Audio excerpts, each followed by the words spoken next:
Азыркы учурда мужской товарлар көп келди. Мужской оптом алам дегендер болсо биз менен байлашкыла. Кыргызстандын бардык жерине акысы жеткирүү.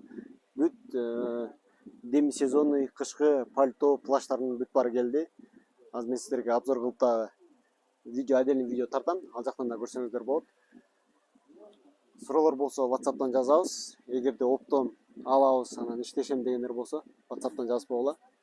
Аябай жакшы товарлар келип атат. Буюрса алдыда жакшы новинка сонун товарларды дагы заказ бердик. Азырынча 16 мешок, 16 коробка мужской келди. Эми женскийлер келет. Женскийден дагы алдыда көрөсүздөр. Биздин каналга катталып койгула. Мынакей. Азыр ушулардын бүт баарын жыйнайбыз азыр. Жарымы жыйналып элек, жарымы жыйналды. Жарымы мынакей. Бул жакта мужскойлор, пальто, плащтар бүт баары жыйналды туугандар. Дагы суроолор болсо WhatsApp'тан жазабыз. Оптом жана розницу бизде бар. Жана Кыргызстандын бардык жерине акысы жеткирүү. Көрүшкөнчө.